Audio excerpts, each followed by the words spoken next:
আসসালামু আলাইকুম এভরিওয়ান, সবাই কেমন আছেন? আলহামদুলিল্লাহ আমি ভালো আছি। আশা করি আপনারা ভালো আছেন। প্রিয় দর্শক, আপনি কি সিঙ্গাপুরে কাজ করেন অথবা ভবিষ্যতে সিঙ্গাপুরে কাজ করতে চান? তাহলে আজকের ভিডিওটি আপনার জন্য অনেক গুরুত্বপূর্ণ। কারণ আজ আমরা জানাবো সিঙ্গাপুরে এসপাস সম্পর্কে এমন কিছু তথ্য যা অনেক প্রবাসী ভাই এখনও জানেন না। যারা জানেন তাদের জন্য শুভকামনা রইল, আর যারা না জানেন তারা অবশ্যই এই ভিডিওটি মনোযোগ দিয়ে শুনবেন।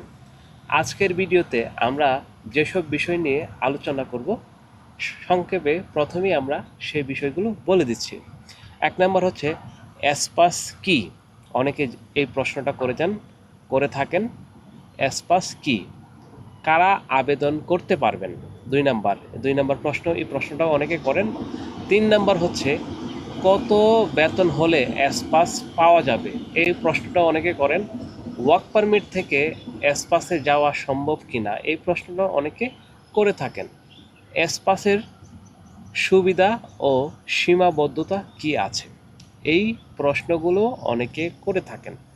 তো এই ভিডিওতে আজকের সবগুলো প্রশ্নের উত্তর দেব, এবং এই ভিডিওটি শেষ পর্যন্ত দেখুন। আশা করি ভিডিওটি শেষ পর্যন্ত দেখলে এসপাস সম্পর্কে আপনার যত ধরনের প্রশ্ন আছে আপনি সেই প্রশ্নগুলোর উত্তর খুব সহজে পেয়ে যাবেন। এখন 1 নম্বরে আমরা শুরু করছি এসপাস কি। সিঙ্গাপুরে বিদেশি কর্মীদের জন্য কয়েক ধরনের ওয়ার্ক পাস রয়েছে। তার মধ্যে অন্যতম হচ্ছে যেমন work permit, S Pass, employment pass. মানে হচ্ছে এর মধ্যে এসপাস হলো এমন একটি ওয়ার্ক পাস যা মাঝারি দক্ষতা সম্পন্ন কর্মীদের জন্য তৈরি করা হয়েছে। মানে ওয়ার্ক পারমিটের থেকে একটু উন্নত ক্যাটাগরির, আবার এমপ্লয়মেন্ট পাসের থেকে একটু নিচু ক্যাটাগরির, মানে দুটোর মাঝামাঝি হচ্ছে এসপাস।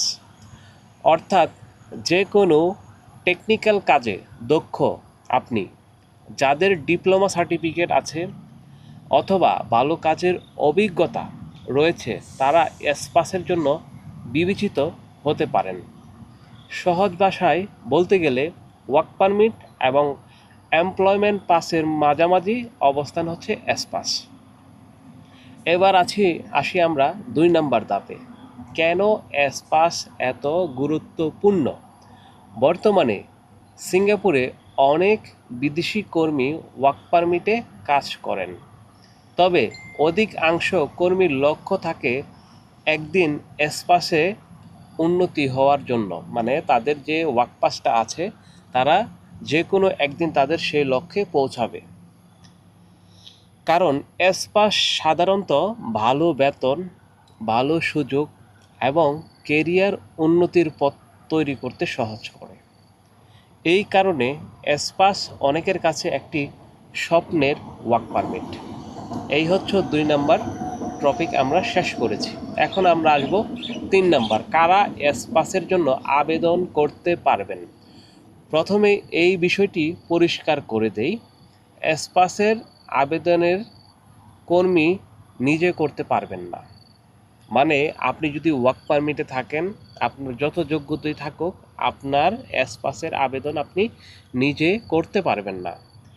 এসপাস এটি অবশ্যই আপনার নিয়োগকর্তা, মানে আপনার বস অথবা কোম্পানি, এই দুইজনের মধ্যে সীমাবদ্ধ, মানে এই প্রতিষ্ঠানের ভিতরে সীমাবদ্ধ। তারা ছাড়া এই এসপাস অন্য কেউ অ্যাপ্লাই করতে পারবে না।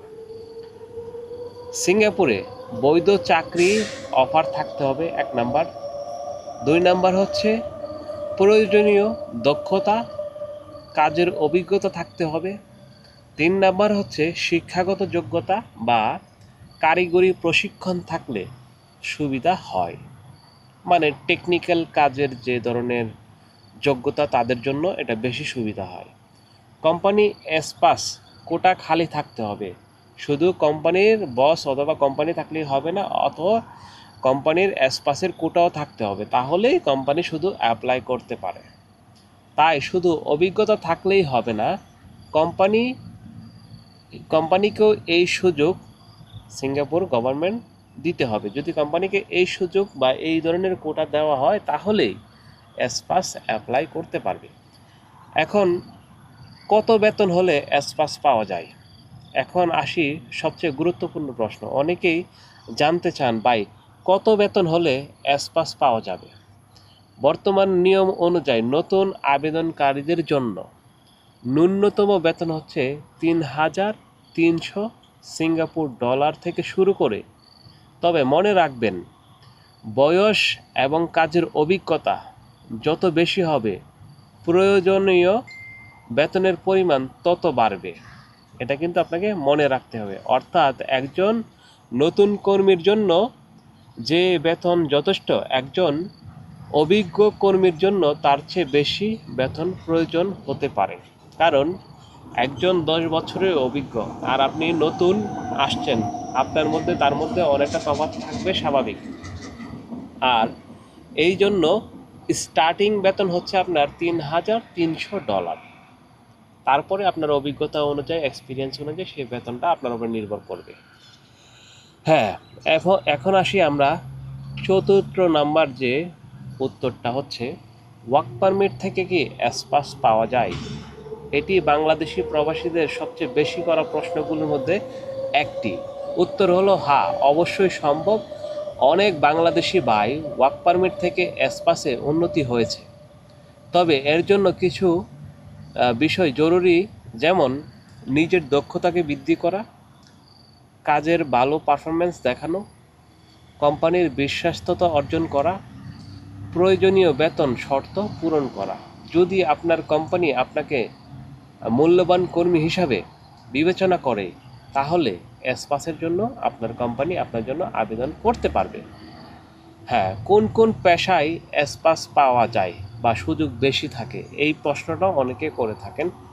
বর্তমানে যেসব পেশায় তুলনামূলক বেশি সুযোগ দেখা যায় সেগুলোর মধ্যে উল্লেখযোগ্য হচ্ছে electrician, mechanical technician, CNC machine operator, supervisor, QA, QC inspector,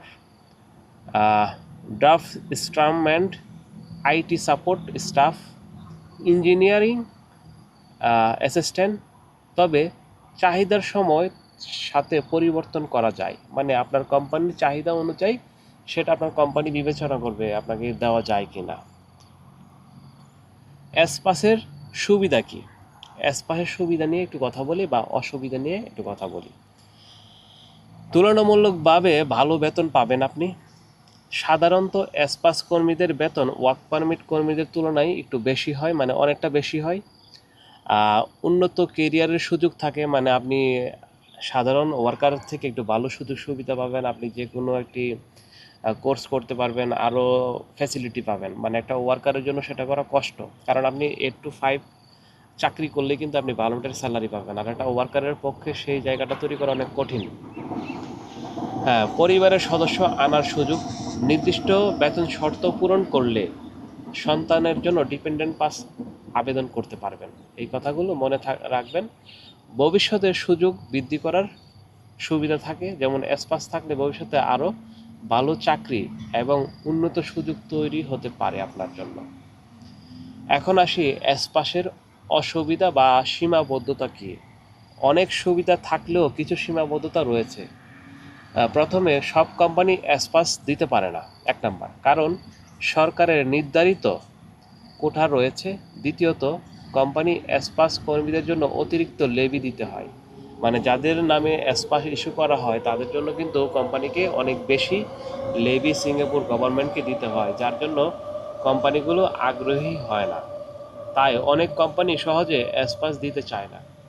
যারা এসপাস পেতে চান তাদের জন্য পরামর্শ, যদি আপনার লক্ষ্য এসপাস পাওয়ার জন্য, তাহলে আজ থেকে কিছু বিষয়ের উপর নজর দিন। যেমন ইংরেজি কথা বলা দক্ষতা বাড়াতে হবে আপনাকে, নতুন টেকনিক্যাল স্কিল শিখুন, কাজের ক্ষেত্রে দায়িত্বশীল হন, নিরাপত্তা নিয়ম মেনে চলুন এবং প্রয়োজনীয় সার্টিফিকেট সংগ্রহ করুন। মনে রাখবেন, সিঙ্গাপুর দক্ষ কর্মীর মূল্যায়ন সবসময় রয়েছে। এটা কিন্তু সিঙ্গাপুরে আপনি সবসময় পাবেন। অনেক লোক আছে, অনেক বাংলাদেশি আছে যারা খুব দক্ষ, তারা কিন্তু 15,000 20,000 ডলার বেতন পায়, ইনকাম করে থাকে। প্রিয় দর্শক, আশা করি আজকের ভিডিওটি অ্যাসপাস সম্পর্কে আপনারা পরিষ্কার একটি ধারণা পেয়েছেন। যদি ভিডিওটি আপনার উপকারে আসে তাহলে একটি লাইক দিয়ে আমাদের উৎসাহিত করুন এবং আপনার কোনো প্রশ্ন থাকলে কমেন্টে জানাতে পারেন। সিঙ্গাপুরে কাজ, ভিসা, বেতন এবং প্রবাস জীবন নিয়ে নিয়মিত তথ্যবহুল ভিডিও পেতে আমাদের চ্যানেলটিকে অবশ্যই সাবস্ক্রাইব করতে ভুলবেন না। সবাই ভালো থাকুন, সুস্থ থাকুন। আল্লাহ হাফেজ। দেখা হবে নতুন আরেকটি ভিডিও নিয়ে। ধন্যবাদ। সবাই ভালো থাকবেন।